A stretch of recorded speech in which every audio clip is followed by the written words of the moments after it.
Bueno, empezamos de vuelta. Bienvenidas, bienvenidos y bienvenides al 14º webinario de la Asociación Argentina de Salud Pública. Ahí Silvio Ramón Miranda está saludando desde el chat. Quienes quieran saludar y contarnos desde qué lugares están, así nos jactamos de nuestra federalidad y de nuestra representatividad. Así que muchísimas gracias por sumarse a este 14º webinario. Mi nombre es Alejandra Sánchez Cabezas. Yo soy la presidenta de la Asociación Argentina de Salud Pública. La Asociación Argentina de Salud Pública es una asociación científica, como muchas otras, pero tiene algunas características diversas y distintas que fundamentalmente entendemos que la salud es un emergente social, político y que está en estrecha vinculación a... Yo voy, cada tanto me interrumpo porque como creo que soy Dios y hago todo junto, voy dando las entradas y me distraigo un poquito. Pero quería contarles qué es la Asociación Argentina de Salud Pública para quienes no nos conocen. Es una asociación que tiene muchos años, que es de la década del 70 del siglo pasado, que como muchas otras instituciones, durante la dictadura cívico-militar cesó sus actividades y retoma en el 2015 a impulsos de la Organización Panamericana de la Salud.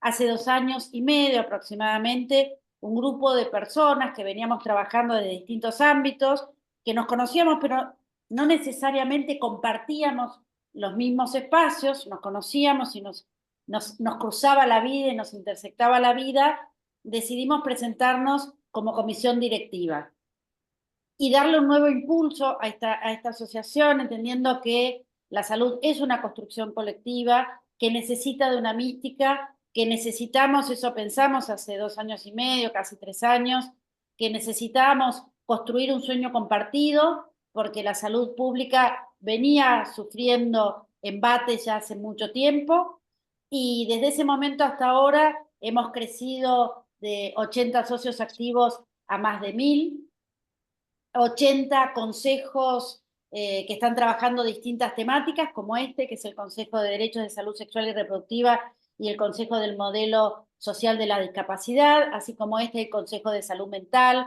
Consejo de Enfermería, bueno, de Economía de la Salud, 18 consejos. Les recomiendo que entren en la página y los miren y que se sumen. Estamos también en este momento impulsando la formación de una Asociación Argentina de Salud Pública joven, una ASAP joven, porque entendemos que ahí también hay otros lenguajes, hay otras maneras de abordaje y otras maneras de comprender que necesitamos darle protagonismo y porque nosotros y nosotras como autoridades también queremos entender qué cambios tenemos que hacer, qué nuevas formas de vincularnos y de conocernos. Así que no quiero hablar más, pero sí quiero darles la bienvenida, quiero agradecerles muchísimo a muchas personas que ya veo que nos vienen acompañando en distintos webinarios. Estos webinarios son un espacio de encuentro, de reflexión, de debate, de poner temas en la agenda y la idea es durante estos webinarios ir disparando temas para trabajarlos, para que ustedes puedan hacer otras propuestas, para que ustedes puedan ir pensando, puedan implementar cuestiones en su territorio y también nos puedan ayudar a crecer como asociación. Hoy estoy muy, muy contenta con este webinario porque básicamente va a estar a cargo de 3 personas muy jóvenes y ustedes saben que muy jóvenes en nuestro lenguaje no quiere decir no es menos, sino es una novedad y personas a las cuales yo aprecio mucho y conozco hace muchos años y que tienen una fuerte trayectoria, tienen mucho prestigio y además mucho conocimiento del campo y además son buenas personas, que eso no es menor.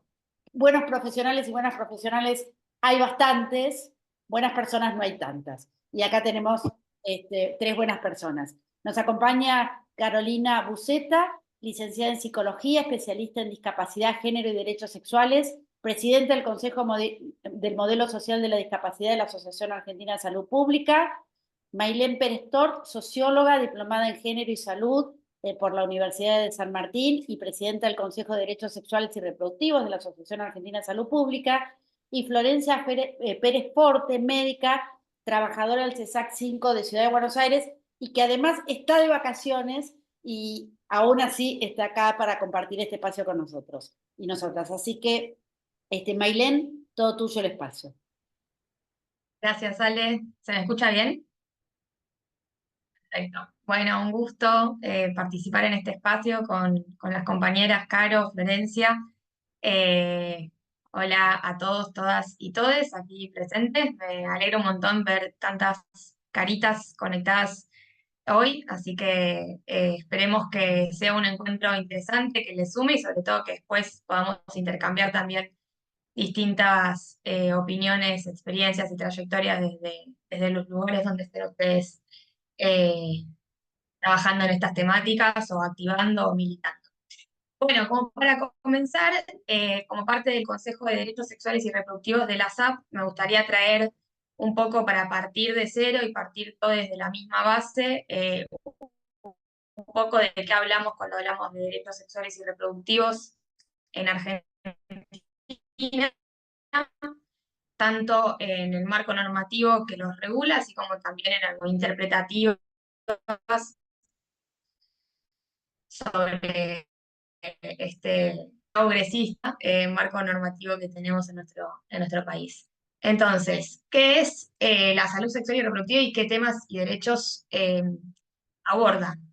La salud sexual y reproductiva es la capacidad que tenemos las personas de vivir y experimentar y disfrutar una vida sexual de forma responsable y satisfactoria, sin discriminación, sin violencia. Es la capacidad que tenemos de decidir, por ejemplo, cuándo queremos tener hijos o si los queremos tener o no, cuántos, con quién, qué tipo de método anticonceptivo queremos utilizar para prevenir, en tal caso, embarazos que no sean intencionales.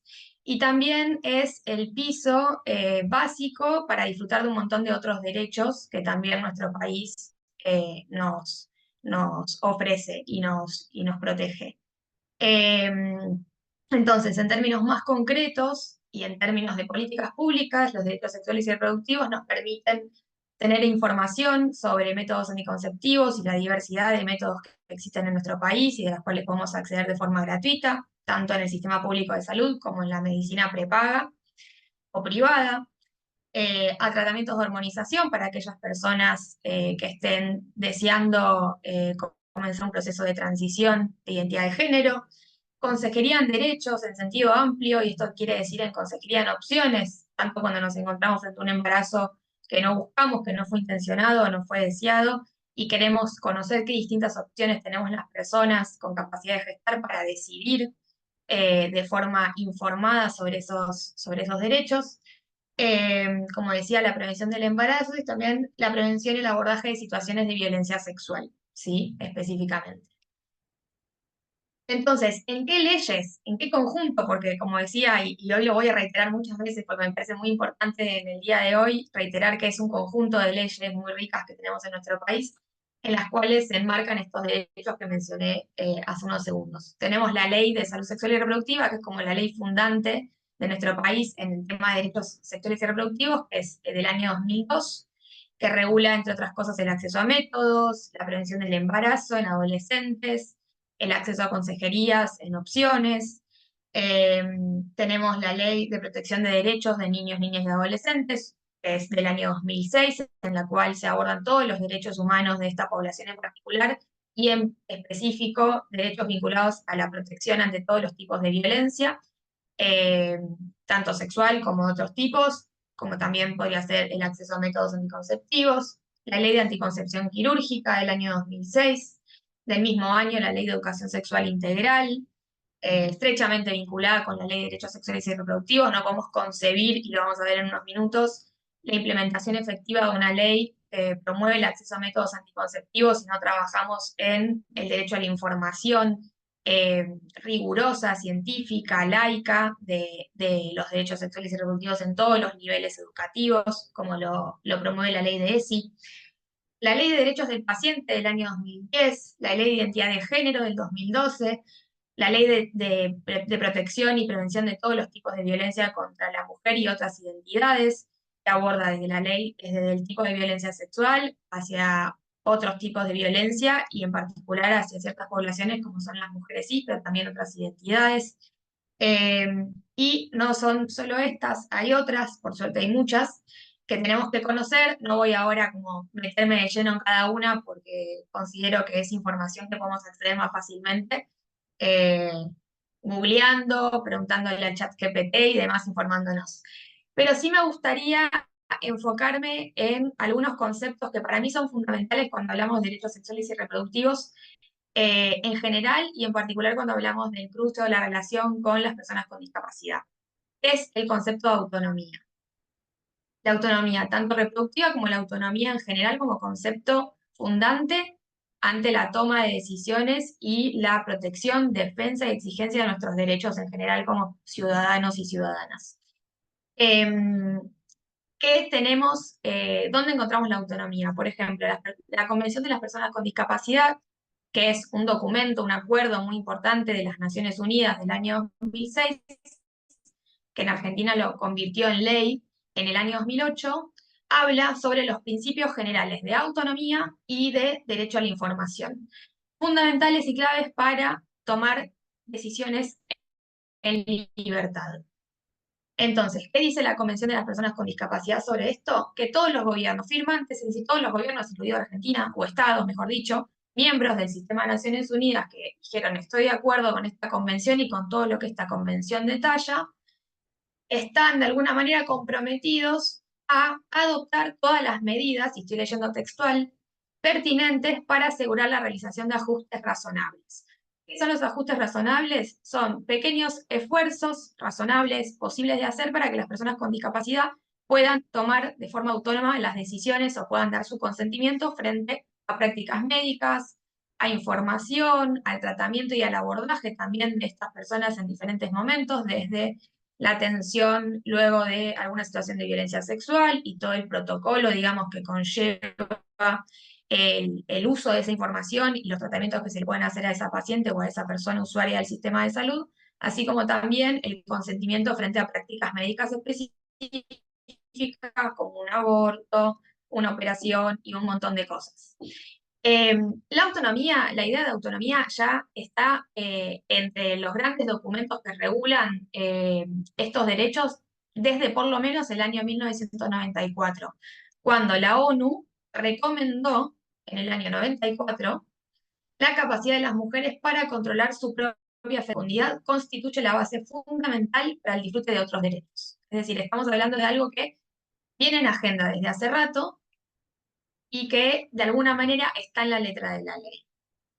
¿Qué más dice la ley también sobre específicamente la capacidad de poder garantizar el derecho autónomo de las personas con discapacidad, además de los ajustes razonables, que debemos poder ofrecer como gobiernos y como estados y como política pública de forma transversal un sistema de apoyos? Un sistema de apoyos es un sistema que le puede garantizar necesario a las personas con discapacidad la toma de decisiones o la posibilidad de dar su consentimiento. Un sistema de apoyos me puedo referir desde una persona acompañante de la confianza de la persona con discapacidad que pueda dar apoyo justamente para que esa persona dé su consentimiento, para que esa persona entienda o acceda a cierta información. Pero también puede ser desde un material accesible, desde instalaciones accesibles que permitan el acceso efectivo de las personas con discapacidad.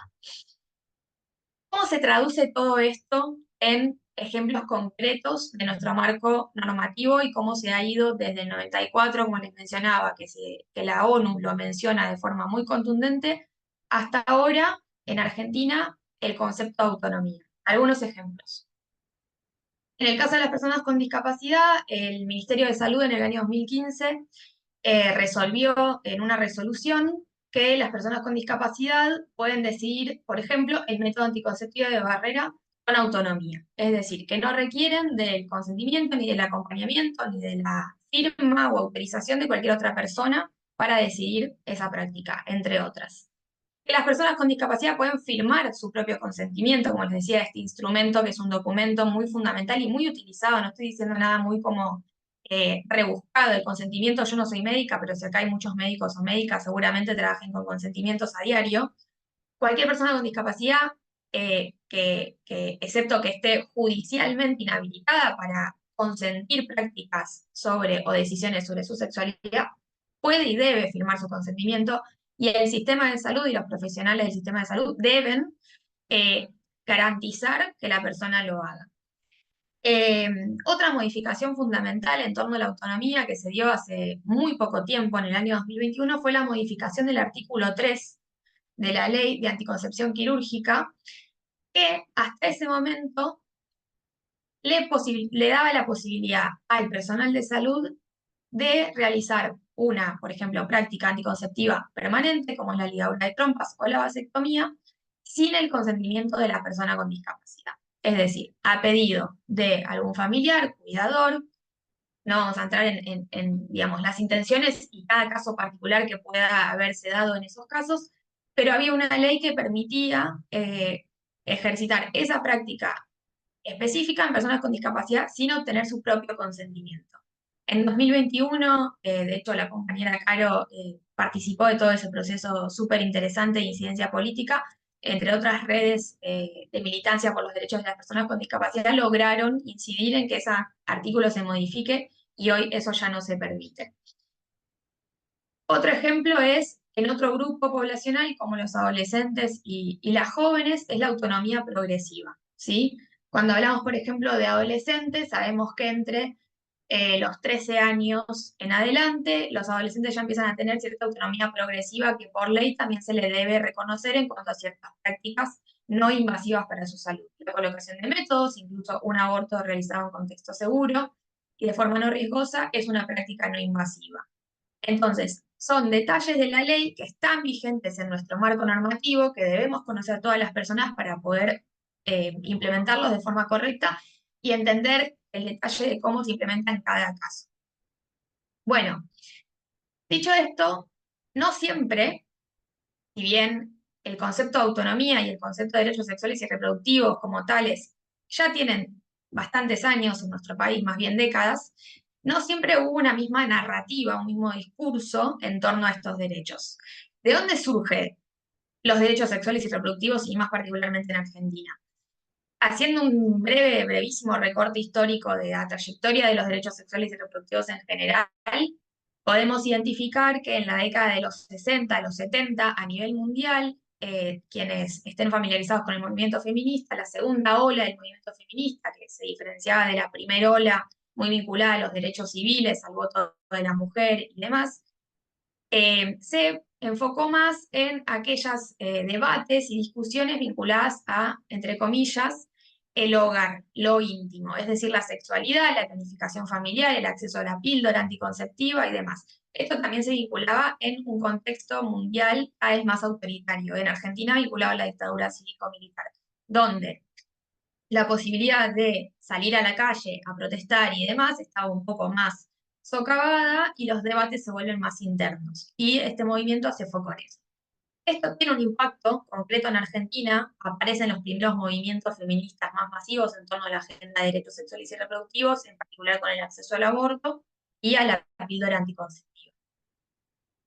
Después de la dictadura cívico-militar, que generó un silencio abrumador en torno a la democracia en general y todo lo de que por ahí para abajo podemos pensar, vuelve la agenda de derechos sexuales y reproductivos en el marco de la popularización de la agenda democrática de los derechos humanos, muy de la mano de las Naciones Unidas y de los derechos humanos entendidos en ese marco. Estamos hablando de la década de los 80 y los 90 ya en Argentina. Un tercer periodo es, para mí, el que empieza a partir de los 2000, cuando empezamos a ver cómo se cristalizan todos esos debates y todo ese marco democrático general que trajo las Naciones Unidas con este giro al paradigma de los derechos humanos en leyes concretas que son las que les mencioné al principio de la presentación. Este es un proceso obviamente fundamental que vivimos en Argentina, que es muy importante porque nos da el punto de partida, nuestro marco normativo, de dónde partir para reconocer, implementar y defender estos derechos. Pero hay algunos problemas también, que todavía seguimos arrastrando y que tienen un impacto concreto en la vida de las personas y en particular de ciertos grupos poblacionales como son las personas con discapacidad. ¿Cuáles son algunos de estos problemas? Por ejemplo, cierto enfoque que sigue vigente es el enfoque del paradigma biomédico de la salud sexual y reproductiva. Con el enfoque biomédico me refiero a esa mirada vinculada a la prevención del riesgo y de la necesidad de controlar ese riesgo de los problemas, como dice la teoría o la bibliografía, de los riesgos de la sociedad moderna, y la necesidad de que el Estado cumpla un rol de prevención desde este lugar como de asumir el riesgo. Un ejemplo concreto. Cuando se debatió la ley de interrupción voluntaria del embarazo en el Congreso, quienes estuvieron familiarizados de cerca con ese proceso recordarán las narrativas que podíamos encontrar en las calles, donde se pelean en general los derechos, capaz representadas en algunas adolescentes o ese tipo de figuras, en una narrativa muy de la liberación sexual, ¿no? Como son los orígenes, les decía, del movimiento feminista de los 80 y los 70, o los 60 y los 70. Pero en el Congreso el debate estaba más vinculado a, ¿qué? A la salud pública, al aborto como un problema de salud pública. No está mal, al contrario, por supuesto que el aborto es y era un problema y sigue siendo de salud pública y que requiere la reducción de la tasa de mortalidad materna, que es un riesgo concreto. En términos narrativos había, si se quiere, cierta brecha entre esas dos narrativas. Entonces, volviendo, el modelo biomédico concibe la salud sexual o digamos, las consecuencias de la falta de cuidado de garantización de la salud sexual desde un lugar de la necesidad de prevención y del control del riesgo. Otro problema que se desprende de esto ya en el plano más práctico, de la práctica profesional, tiene que ver con las regulaciones procedimentales que se basan en los médicos. Un ejemplo concreto nuevamente en temas de aborto, por ejemplo, antes de tener la ley de interrupción voluntaria del embarazo, el aborto se regulaba a través de las causales de la interrupción legal del embarazo y quien decide hoy por hoy, y esto es a nivel mundial, no es solo en Argentina, quien tiene acceso a una interrupción legal del embarazo sigue siendo la persona, la figura médica. Es la figura médica quien autoriza y dice si tal persona tiene o no el acceso a esta práctica. Estos no son cosas que inventé yo, son cosas de la bibliografía y de los debates, digamos, en torno a temas de detalle dentro del marco normativo. Entonces, hoy, yendo ya hacia el final de la presentación, algo que les quería traer, también como para dejar abierta la pregunta y el debate, tiene que ver con estos avances escalonados que fuimos mapeando y que fuimos contando recién en torno a cómo se conquistaron y cuáles son esos derechos sexuales y reproductivos hoy, y cuáles hoy son los problemas específicos y en detalle de este marco normativo o de ciertas concepciones que tenemos todavía en la sociedad en torno a, en específico, el concepto de autonomía, cobra cierta relevancia hoy más que nunca, pero la verdad es que los últimos 25 años sobre todo, un concepto que me parece súper interesante, que es el concepto de individuación de los derechos sexuales y reproductivos, que es de otra autora que se llama Josefina Brown. Esta investigadora lo que dice es que la individuación es aquello que reconoce a los y las ciudadanas como individuos sujetos de derecho. Hasta ahí, perfecto, buenísimo, estamos bien. Ahora, en contextos neoliberales, ¿sí? De gobiernos neoliberales, la individuación cobra cierta ambivalencia, dice esta autora. Cierta ambivalencia, ¿por qué? Porque supone que las personas sujetos de derechos tienen la capacidad racional de tomar decisiones sin importar el contexto en el cual toman esas decisiones, para justamente prevenir en un modelo biomédico el riesgo. ¿Se entiende? Entonces, ¿cuál es el problema con esto? Que las personas no tomamos decisiones en el mismo contexto, con las mismas condiciones, ni con los mismos derechos, ni los privilegios. Esa presunción de racionalidad, además, se vuelve aún más compleja cuando la sociedad, a veces de forma intencional y a veces no tan intencionalmente, le quitamos la presunción de racionalidad a ciertos grupos poblacionales, como suele pasar mucho con las personas con discapacidad.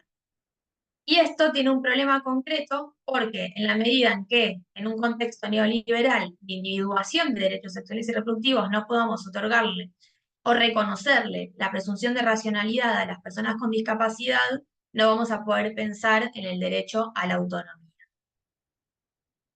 Entonces, ¿qué pasa con algunos problemas concretos con esta cuestión de la individuación de los derechos sexuales y reproductivos? Veo gente que conozco, la Flor, eh, y la presunción de racionalidad. Por ejemplo, suele haber mucha judicialización, por ejemplo, de la capacidad de prestar el consentimiento de las personas con discapacidad.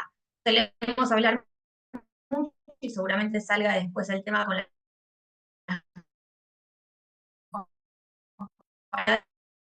de las personas con discapacidad. Suele pasar mucho que al no presumir la capacidad de racionalidad, se judicializan algunas prácticas vinculadas a las personas con discapacidad, tanto desde lo que les explicaba antes, vinculado a la realización de prácticas de esterilización forzada en personas con discapacidad sin su consentimiento, hasta del otro extremo, presumir que las personas con discapacidad tienen una vida pasiva sexualmente y que por ende no tienen la capacidad de dar consentimiento frente a prácticas sexuales.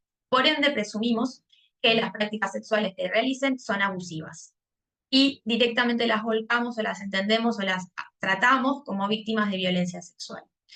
Porque no podemos presumir una racionalidad de entrada, pero tampoco una capacidad de prestar el consentimiento. Entonces, algunas conclusiones, como ahora sí para cerrar, vinculado a esto, es poder leer el marco normativo y sobre todo cómo eso se traduce en la práctica, que no siempre es literal, hay mucha interpretación del marco normativo en nuestra práctica profesional, desarmar un poco los resabios de este modelo biomédico que tenemos sobre la sexualidad y en particular sobre ciertas poblaciones, como suelen ser las personas con discapacidad, las adolescencias y las juventudes, sobre su capacidad autónoma de toma de decisiones y sobre todas las cosas, prestar atención a qué aspectos falta que sigamos construyendo y sigamos fortaleciendo para que seamos comunidades capaces de generar procesos que posibiliten la toma de decisiones informadas y autónomas. Así que hasta acá un poco mi presentación. Espero que sirva también para despertar la chispa. Como les decía, yo no soy médica y lo que traigo lo traigo desde la lectura y desde el trabajo en estos temas, desde la academia, pero también el activismo. Así que me encantaría abrir el debate después con las compañeras y con ustedes sobre todas estas ideas. Muchísimas gracias, Gracias. Maylén. Aprovecho para decir que quienes quieran ir haciendo preguntas, después vamos a abrir al debate, preguntas o comentarios, pueden ir dejándolos en el chat. Agradecemos mucho, hay personas literalmente de todo el país, y ya que hablaste del marco normativo, Maylén, quería decir algo que se me pasó decirlo en el inicio, que a pesar, digo, no interrumpimos este webinario por la cantidad de personas inscriptas, pero la verdad que era el deseo de muchas y muchos de nosotros estar en defensa de las personas que por motivos políticos se encuentran presas todavía. La vida democrática es una condición para la salud y la vida democrática implica que podamos estar en la calle con lo que nos gusta y con lo que no nos gusta, con los que estamos de acuerdo y con las personas que no estamos de acuerdo.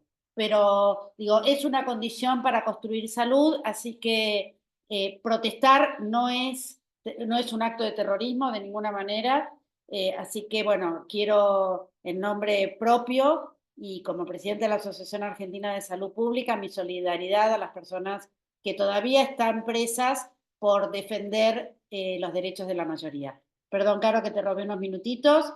Caro, es todo tuyo. Hola, ¿cómo están? No, por favor, es más que pertinente hablar de esto, lo hemos hecho hoy a la mañana, Ale, y a las dos nos parecía como que es fundamental que en este espacio de salud poder hablar de esta temática de lo que está sucediendo es fundamental porque realmente poder ejercer la democracia con absoluta libertad para manifestarnos es prioritario a la hora de pensarnos como seres con ejercicios plenos de la salud, ¿no? Así que también va por ahí. Bueno, muchas gracias. Es un placer para mí que podemos estar acá presentes todas las personas que formamos parte, o la mayoría de ellas, de este consejo del acceso a la salud desde el modelo social de las personas con discapacidad. Y un poco quería compartir la mirada de las personas con discapacidad en cuanto a lo que es el ejercicio de los derechos reproductivos y no reproductivos de este colectivo, que por supuesto, como todo, tiene su historia, y buenísimo que Mailén nos hizo un marco y un encuadre y una historicidad perfecta para conversar sobre esta temática, con ya algunos puntos sobre la mesa, ya algunos recorridos visibilizados. Siempre cuando hablamos de discapacidad identificamos tres modelos: el modelo de presidencia, el modelo médico rehabilitador y el modelo social.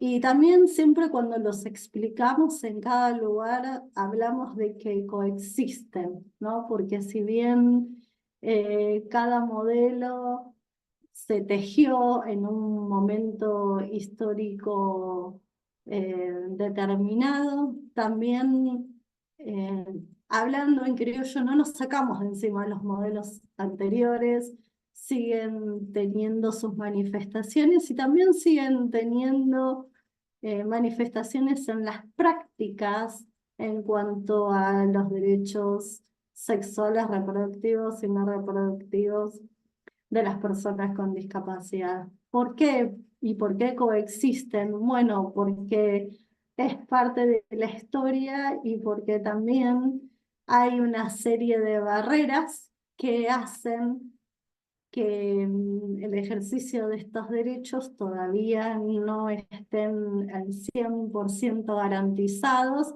y que a veces sean restrictivos.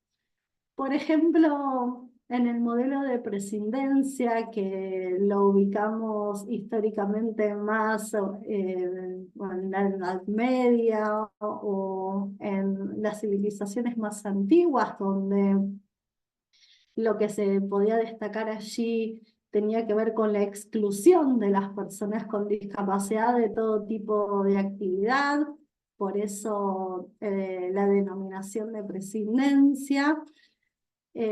Ahí muchas veces nos podemos llegar a preguntar, bueno, ¿y cómo se aplica eh, este modelo? ¿Cómo lo podemos ver plasmado en el ejercicio de derechos de las personas con discapacidad y en especial de los derechos sexuales?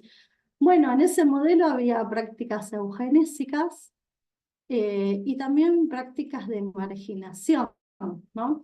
Y cuando en algunas prácticas en los consultorios escuchamos que a veces profesionales de la salud les sugieren a las personas con discapacidad que no tengan hijos, les están diciendo de alguna manera: no traigas al mundo otra persona con discapacidad, que es altamente probable que esto suceda porque lo tuyo es algo genético, hereditario, etcétera. Y este tipo de historias, este tipo de relatos, este tipo de narraciones, aunque no lo crean, es bastante moneda común en la historia de las personas con discapacidad que luego se encuentran después de esa vivencia muy dolidas, muy confundidas, porque tienen ganas de ejercer sus maternidades y paternidades y no sucede, porque tienen miedo de que no se estén cuidando como se deberían de cuidar, y si llega a suceder algo, cómo se van a arreglar. Bueno, aparecen un montón de discursos y de fantasmas en esos momentos que hacen que realmente sientan las personas con discapacidad que ese modelo eugenésico todavía forma parte de esta vida social. También se da mucho porque en algunos procesos donde la persona con discapacidad tiene el derecho a decidir sobre su vida, sobre qué método anticonceptivo elegir, sobre si tener o no tener una pareja, sobre si tener o no tener relaciones sexuales, se la excluyen sin darle ningún tipo de explicación, sin brindarle ningún tipo de información, sin brindarle algún tipo de posibilidad de elegir cómo vivir su sexualidad. Claro, después aparecen las famosas consultas de por qué algunas personas con discapacidad se masturban en lugares que no son apropiados y no lo hacen privado y no les importa si hay gente alrededor. Bueno, en realidad, cuando no se les da la posibilidad de tener información, de poder elegir, de poder transitar su sexualidad y específicamente también su genitalidad, como cualquier persona, y se le restringe ese derecho, aparecen estas situaciones que después se viven como violentas, se hacen lecturas confusas de que las personas con discapacidad no comprenden los alcances de la sexualidad, no entienden el mundo público o privado y que en realidad es un impulso y que no tienen deseo, ¿no? Cuando en realidad nada es más alejado de esta lectura. Las personas con discapacidad, como todas las personas, tenemos libido, tenemos deseos, y por supuesto, como todas las personas, algunos más u otros menos, a vivir ese erotismo, a vivir esa seducción, a enamorarse, a tener relaciones sexuales ocasionales como cualquier otra persona. También un poquito hablar de este modelo médico rehabilitador, donde está muy centrado en su origen en los que son las guerras mundiales, donde, claro, la meta era la cura de la persona con discapacidad y si no, normalizar a la persona con discapacidad y si no, poder incorporarla en espacios de segregación.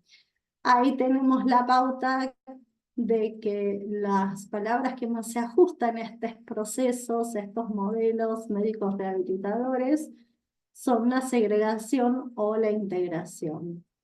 La integración, ¿no?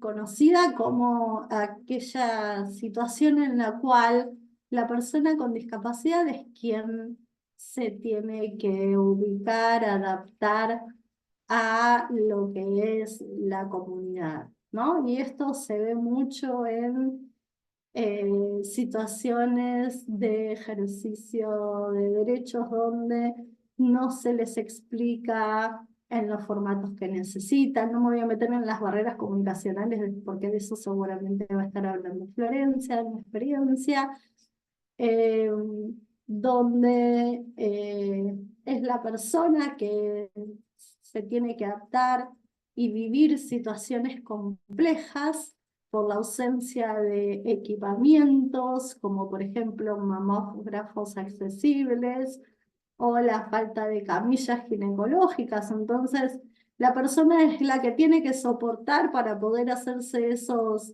estudios, que la carguen, que la sienten, que la acuesten, que la levanten. Personas que no son de su confianza es que las tienen que ver desnudas por no contar con el equipamiento necesario y se terminan sucediendo situaciones que están lejos y distan de ser situaciones de un trato digno y de ser situaciones donde se promuevan la autonomía de las personas con discapacidad. El modelo social, en cambio, lo que promueve la eliminación de las barreras del contexto, del entorno, del medio, barreras que son físicas, comunicacionales y actitudinales. Las actitudinales, que las llamamos también las culturales, son las que pueden hacer grandes cambios en el acceso a los derechos sexuales reproductivos y no reproductivos de las personas con discapacidad, porque son aquellas que tienen que ver con los prejuicios, los estereotipos y los mitos sobre la sexualidad de las personas con discapacidad. En general, lo que pasa es que nos infantilizan muchísimo, por eso no se hacen las preguntas correctas, por eso no se informa con el vocabulario pertinente, no se respetan las edades cronológicas. Caro, perdón, te quedan 3 minutos Sí, y medio para los 15. sí, y termino, sí, sí.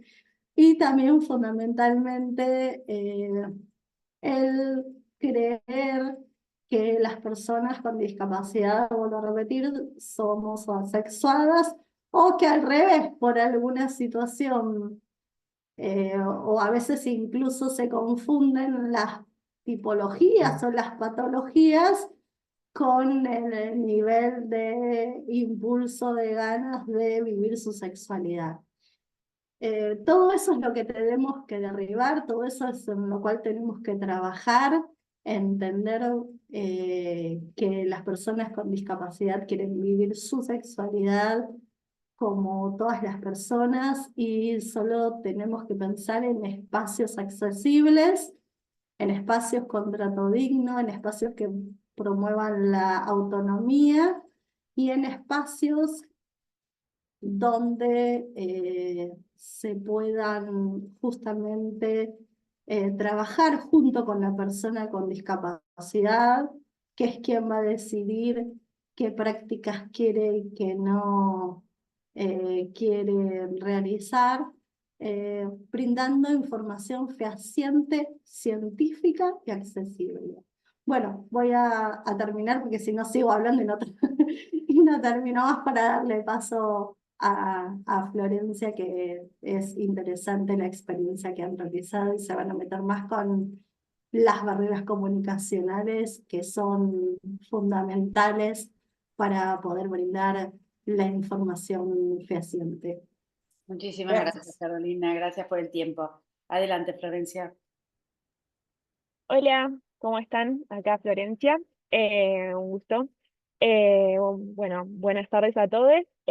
Yo soy médica residente de Medicina General del CESAC número 5. El CESAC número 5 se encuentra, para los que no conocen, en la ciudad de Buenos Aires, en el límite entre Mataderos y Lugano, en el sur de la ciudad. En lo que es el área de Villa 15, conocido como Ciudad Oculta, dentro del área programática del Hospital San Royal.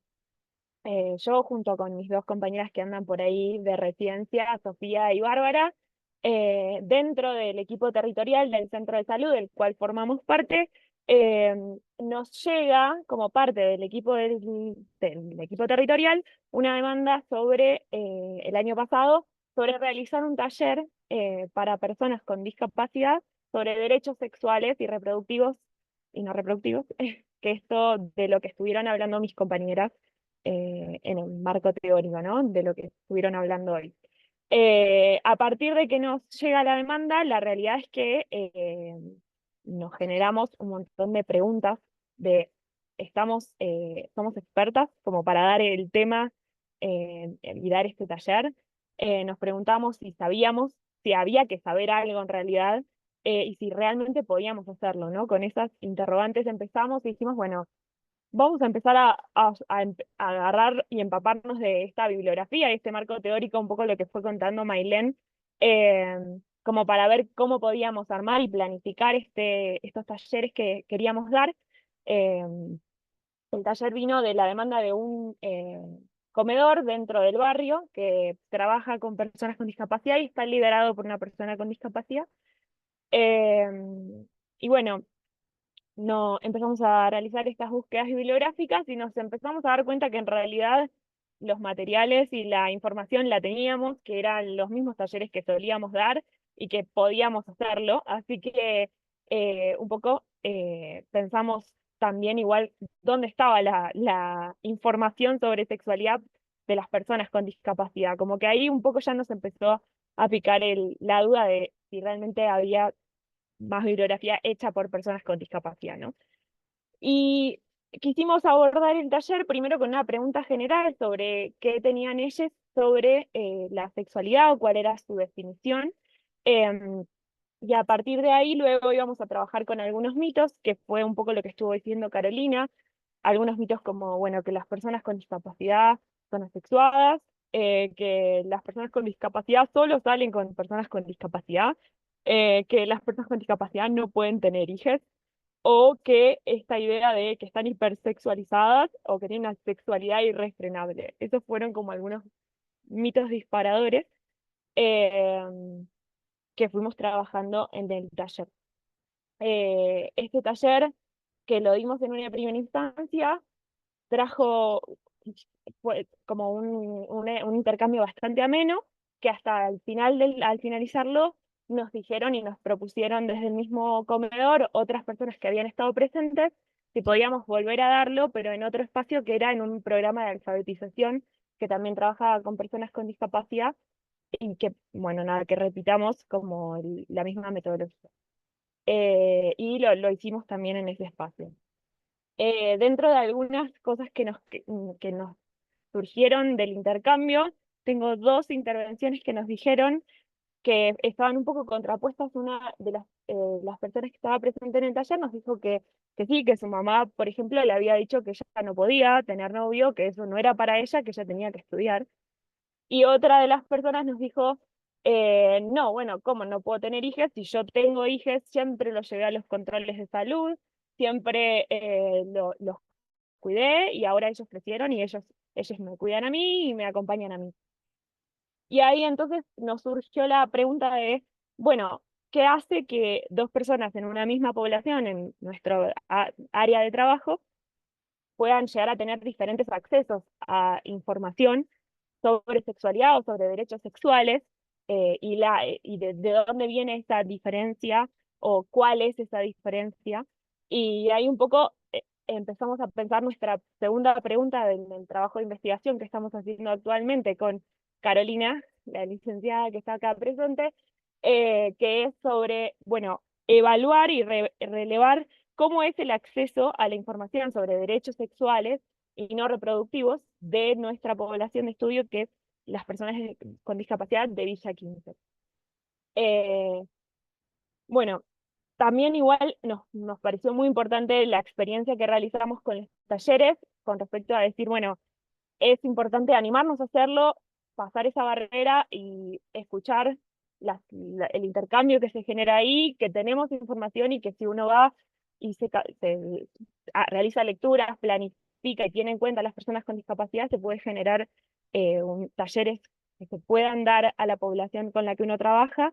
Y también nos dimos cuenta de la poca formación que nosotros teníamos desde pregrado con respecto a estas temáticas.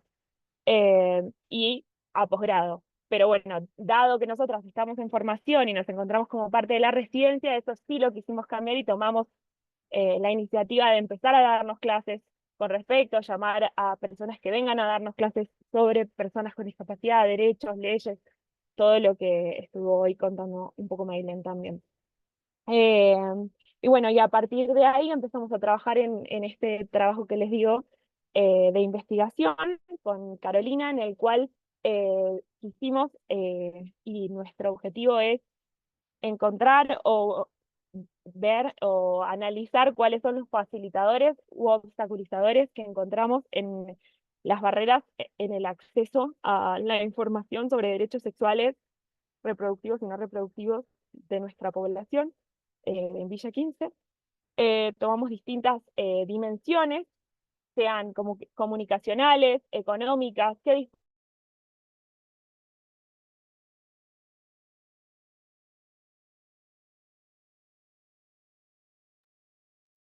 Me parece que te quedaste congelada o me quedé congelada yo. No, se quedó sin señal. No, sí, la perdimos a Flor. La perdimos a Flor, que está en... Ay, Ahí volví, Ahí volviste. no sé dónde me quedé. Estabas contando, a ver ahí, Caro. Las diferentes dimensiones. Ah, ok. Bueno, nada, empezamos a armar, cuando planificamos el grupo focal, que fue nuestro método de estudio del trabajo de investigación, nuestro objetivo es analizar distintas dimensiones, sean económicas, qué dispositivos tienen acceso esta población, tablets, computadoras, celulares, qué es lo que más utilizan, qué redes sociales más utilizan, si buscan esa información y cómo quieren acceder a esa información sobre derechos sexuales y no reproductivos. Realizamos el primer grupo focal en el primer lugar donde habíamos hecho el taller. Todavía no tuvimos las primeras conclusiones porque recién lo realizamos y estamos ahí analizando, pero creemos que fue un momento donde, bueno, intercambiamos, se pudo poner en primera voz a las personas con discapacidad presentes en ese grupo focal. Contamos con algunos grupos, con algunas personas de apoyo para quienes lo requerían.